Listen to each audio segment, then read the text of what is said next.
Bonjour à tous et bienvenue sur votre nouvelle guidance sentimentale pour la semaine. J'espère que vous avez passé un très bon week-end. Alors, je n'utiliserai pas de couleurs, je n'utiliserai pas d'animaux pour cette semaine. Je fais comme la semaine dernière. Je laisse les cartes brutes. À vous de vous concentrer quelques minutes pour savoir si vous choisissez le tas numéro 1 ou le tas numéro 2. Si vous hésitez, vous pouvez mettre en pause. Et si vraiment vous n'arrivez pas à faire un choix, dans ces cas-là, je vous invite à écouter les deux tirages parce que vous avez peut-être des messages à recevoir dans les deux et auquel cas il faudra piocher dans ce que vous allez recevoir. Alors, on va commencer tout de suite avec le tas numéro 1. Alors, celles-ci, je vais les mettre de côté pour l'instant. Je vais commencer avec le tarot. Alors, on a ici le roi de bâton. Bon, je vais toutes les mettre, ce sera plus simple. On a le 7 de coupe qui est inversé. Et on a le valet de bâton également qui est inversé. Alors, qu'est-ce que ce tirage nous dit? Le roi de bâton, c'est une bonne carte. C'est une carte que j'aime bien parce que c'est un personnage qui est leader, c'est un passionné, c'est un visionnaire, c'est un personnage qui est plein d'énergie. C'est aussi un personnage qui attire les gens, qui est très empathique aussi. Et alors, là, ça va pouvoir être vous ou ça peut être votre autre. À voir en fait si vous vous reconnaissez en ce roi de bâton ou si vous reconnaissez plutôt votre autre. Là, en tout cas, ce que ça nous dit, c'est qu'il y a besoin d'évacuer un trop-plein d'énergie que vous avez en vous ou que votre autre a en lui, en elle. Quoi qu'il en soit, parce que c'est pas parce que c'est un roi, ça peut concerner une femme également. Quoi qu'il en soit, c'est une carte qui dit voilà qu'il faut vivre de ses passions, qu'il faut aller jusqu'au bout. Ça peut représenter également un amant passionné, romantique, ou une amante. Voilà, je vous dis après c'est à adapter. Toujours est-il que ça parle aussi d'un tourbillon d'émotions comme ça qui vous parcourt et c'est un personnage aussi très imaginatif, assez original finalement. Euh, ouais, donc à vous de voir, voilà, si vous vous reconnaissez en ce roi de bâton ou si vous reconnaissez votre autre. C'est une personne, quoi qu'il en soit, que ce soit vous ou votre autre, on voit le potentiel ici à utiliser en fait tout le charisme et tout le charme. Euh, et on parle, comment je pourrais vous dire ça, d'un potentiel sur le long terme, en termes de relations. Quand le roi de bâton sort, on parle voilà, vraiment d'un potentiel sur le long terme, mais comme c'est un roi, si jamais ce roi désigne votre autre, ça signifie que pour que ça fonctionne sur le long terme, vous allez devoir vous montrer à la hauteur. Il va falloir en fait captiver son attention, il va falloir faire chavirer son cœur parce que même si c'est quelqu'un voilà, d'hyper passionné, etc., euh, il faut le séduire, ce roi. Voilà, c'est un petit peu le message. Donc c'est peut-être vous qui avez besoin d'être séduit, ou c'est peut-être votre autre. Ou peut-être qu'il y a des traits de caractère de ce roi de bâton qui est en vous, et certains traits de caractère de ce roi de bâton qui est aussi en votre autre. Euh, Quoi qu'il en soit, c'est une bonne carte en termes d'énergie là. Ici, on a le 7 de coupe qui est donc inversé. Le 7 de coupe inversé, il parle de lucidité. Donc, vous êtes peut-être lucide sur une situation passée avec votre autre, sur une situation présente aussi, ou vous êtes peut-être tout simplement lucide par rapport à votre autre. Voilà, sur ce personnage-là, peut-être que vous êtes très lucide et que vous le connaissez très bien, vous la connaissez très bien. Euh, Ça peut aussi parler euh, de choix finalement qu'on impose. Alors ça peut être vous qui imposez un choix, ça peut être votre autre qui vous impose ces choix et quelque part vous les subissez. Quoi qu'il en soit, on peut parler ici de décisions qui peuvent être prises. C'est une carte aussi qui parle de tentation. Alors ici, on a quand même la passion, tentation. Bon, là, on peut être voilà dans le cadre d'une relation qui, ouais, qui est comme ça, très tentante, qui est très passionnelle. Voilà, il y a pour moi peut-être quand même une histoire sous-jacente, hein, de passion là-dessous. Euh, c'est une carte aussi, le 7 de coupe comme ça, quand elle est inversée, elle parle de rêves qu'on a, mais c'est plutôt basé sur un ressenti intérieur. C'est-à-dire que c'est, comment je pourrais vous dire, c'est rêver d'un monde qui soit plus en accord avec ce dont on a envie. Mais en fait, on se ment à nous-mêmes, quoi. C'est-à-dire que même si on rêve beaucoup, on se concentre sur ces rêves-là et finalement, ça ne s'adapte pas réellement à la réalité ou à ce qu'on vit. Du coup, c'est une carte qui dit qu'il y a des choix, ou des choix à faire entre ces rêves-là et ce qui finalement est réaliste, réalisable. On a en plus à côté le valet de bâton qui est inversé. Alors il aurait été en pour, je vous aurais dit waouh, c'est génial comme tirage. Mais là il est en contre aussi celui-là. Du coup il parle de quoi? Il parle de déception, il parle d'attente, de retard. Il parle de procrastiner comme ça tout le temps. Euh, le valet de bâton, finalement, il perd vraiment toutes ses qualités quand il est en contre. Donc là, on va être sur du pessimisme, une certaine forme de malhonnêteté. Donc peut-être qu'avec votre autre, vous ne vous dites pas clairement les choses. Euh, En tout cas, on voit ici que vous n'arrivez pas à réaliser vos projets. Parce que je pense que vous avez des rêves, vous avez des envies, avec ce roi de bâton là,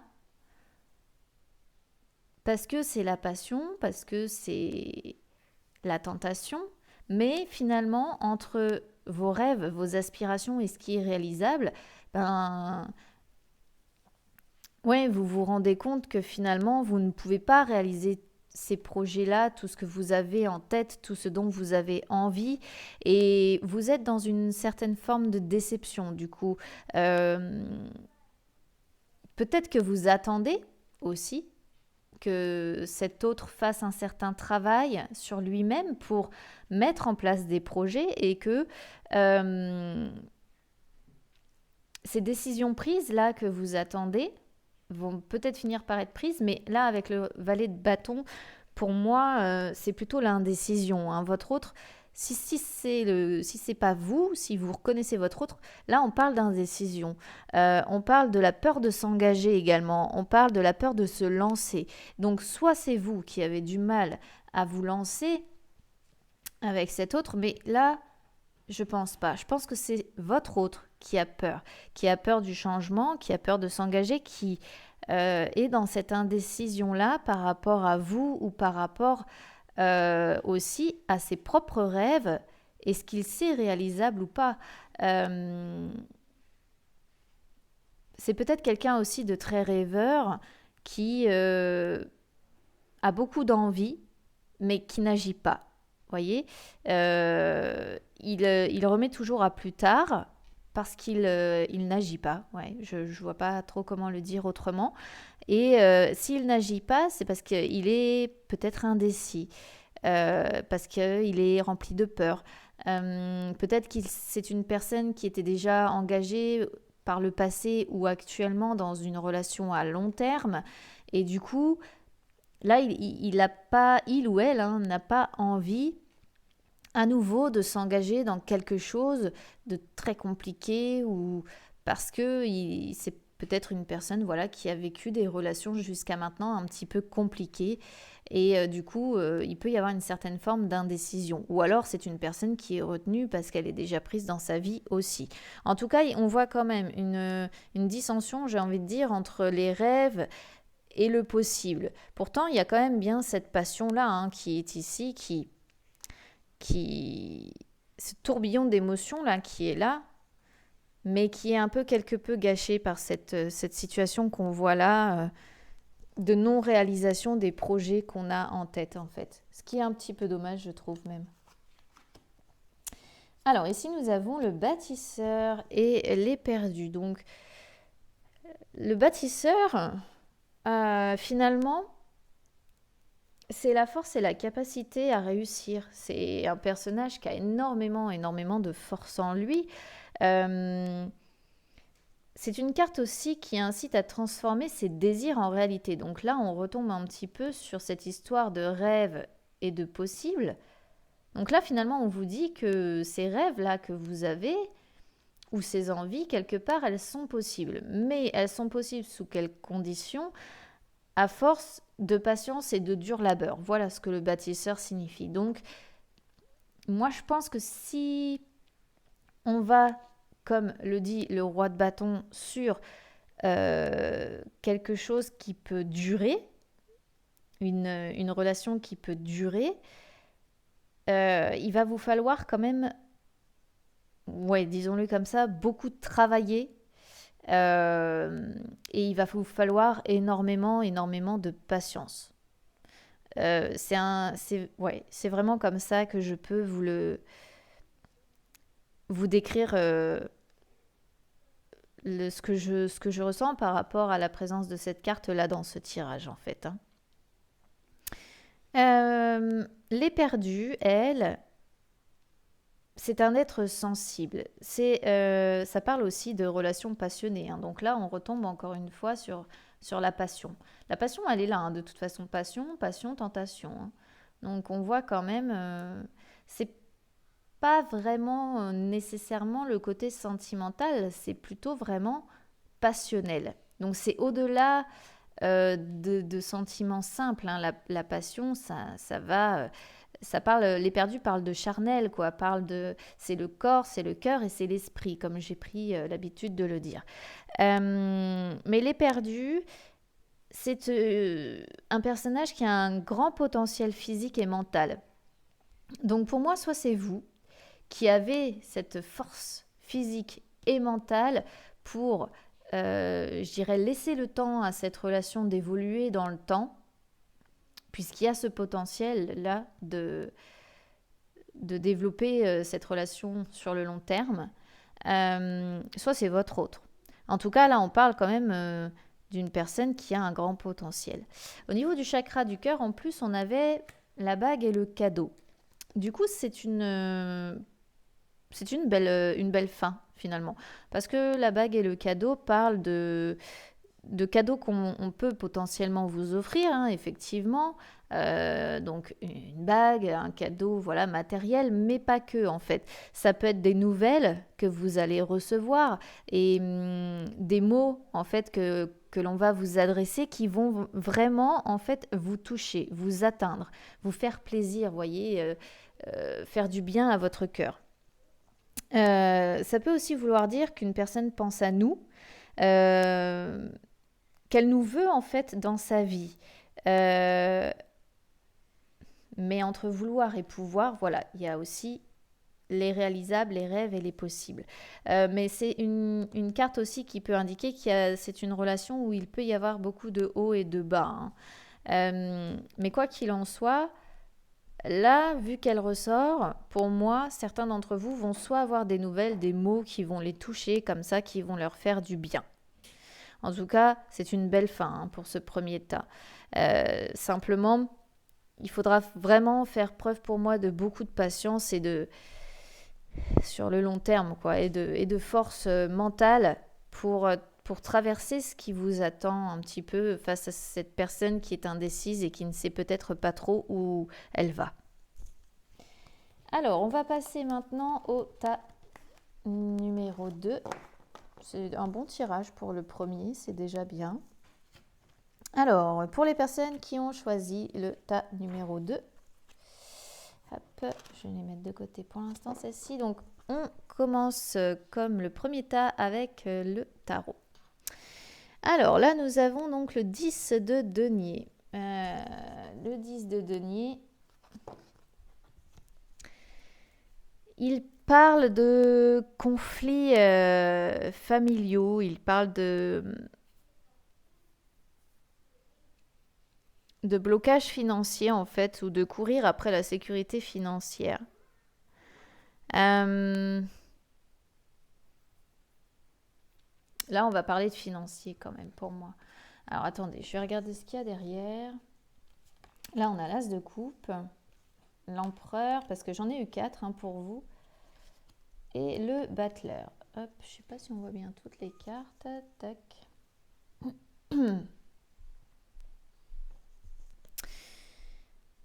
Alors, avec l'as de coupe qui est derrière, l'as de coupe, il parle d'abondance, il parle de guérison émotionnelle. Donc, ici, pour moi, on va peut-être être plus sur quelque chose de passé, où il y a eu des soucis, des conflits, une situation d'échec, où c'est une personne peut-être qui court après la réussite financière, qui est obsédée par la réussite financière.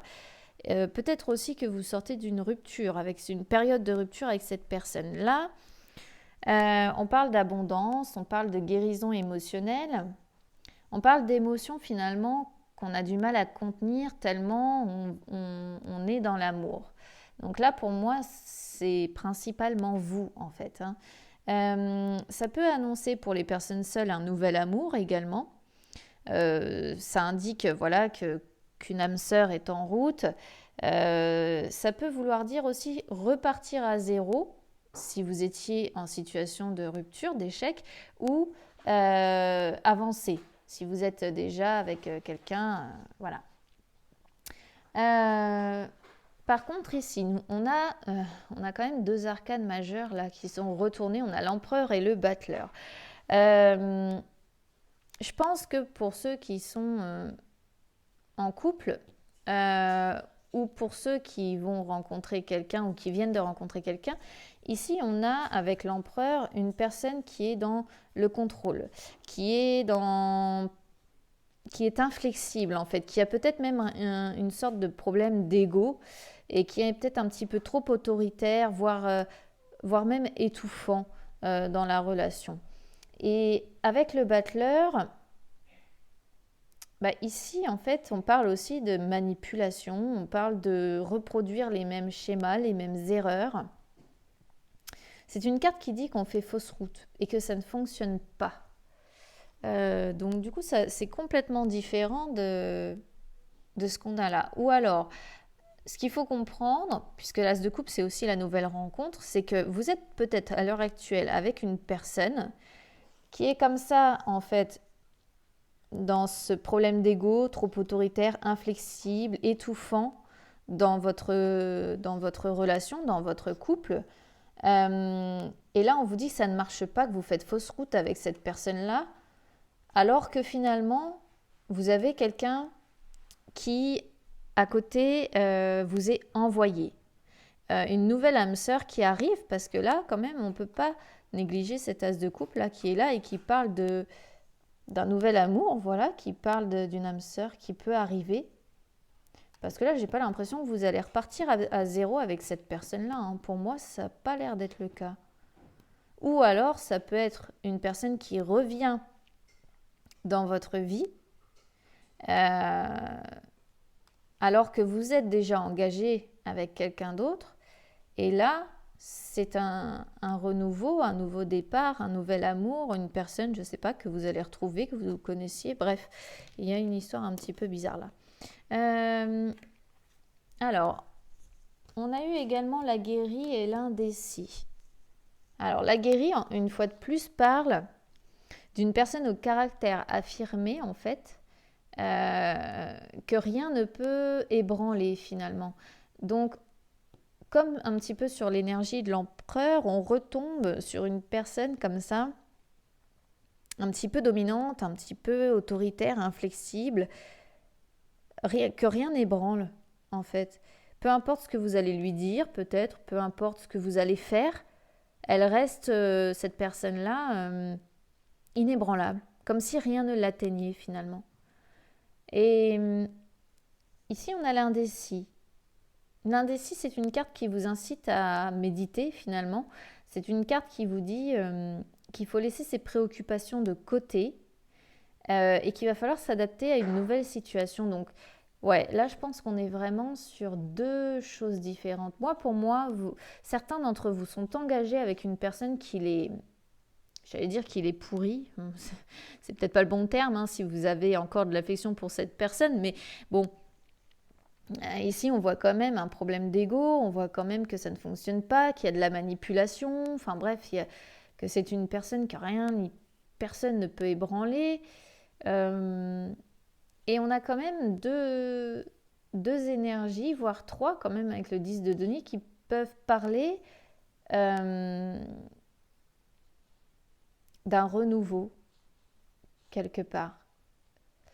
S'adapter à une nouvelle situation, nouvel amour. Donc je pense qu'il va y avoir une personne, pour certains d'entre vous, qui va arriver dans votre vie ou qui est récemment arrivé dans votre vie et qui vient finalement vous perturber et qui va vous amener progressivement peut-être vers quelque chose de plus beau, vers cette abondance que vous attendez. En plus, au niveau du chakra du cœur, on a ce n'est pas ton âme sœur. Donc là, on la voit encore, la rupture, cette histoire de rupture qui est sur ce jeu-là. Moi, je suis persuadée que certains d'entre vous sont en couple à l'heure actuelle avec une personne avec qui ils ne sont plus bien. Parce que cette personne est finalement plus en adéquation avec ce que vous attendez. Vous, ce que vous voulez, c'est l'abondance, c'est l'amour, c'est l'émotionnel en fait. Et là, on a une personne obsédée par l'argent, autoritaire, manipulatrice, que rien n'ébranle, peu importe ce qui se passe. Donc là, on vous dit vraiment que cette personne-là, celle-là, qu'on voit ici pour moi, ce n'est pas votre âme sœur. Voilà. C'est en tout cas, c'est pas quelqu'un, il y a une fracture, vous voyez. C'est entre vous, il y a quelque chose qui ne marche plus. C'est ce que ça dit. Et du coup, moi je pense quand même que derrière, alors je ne dis pas que ça va être la semaine prochaine, mais il y a autre chose derrière pour moi, pour certains d'entre vous, une autre personne qui va arriver ou qui vient d'arriver et qui vous offre autre chose que cette personne-là. Voyez ? En tout cas, c'est comme ça que j'interprète ce jeu. Hein. Donc, l'indécis vous incite quand même à laisser toutes vos préoccupations de côté, à méditer et à avancer. Alors, je sais que c'est un petit peu compliqué, parce que quand on est avec une personne, si on est engagé, c'est compliqué. Mais vous avez cette capacité en vous de pouvoir aller vers du mieux et de pouvoir en fait vous adapter à une nouvelle situation. Même si vous quittez des biens matériels, même si vous quittez une sécurité financière, là on vous dit que vous avez la capacité de vous adapter. Et je pense que c'est ce qu'il faut retenir. Et en plus, non seulement vous pouvez vous adapter, mais vous allez gagner aussi en abondance. En termes d'amour, etc. Chose que pour moi, vous n'avez très clairement pas avec cette personne-là. Hein. D'accord ? Voilà les amis. N'hésitez pas à me suivre sur Instagram, je réponds assez facilement aux messages privés. Je vous souhaite en tout cas une très belle semaine et je vous dis à très bientôt. Au revoir.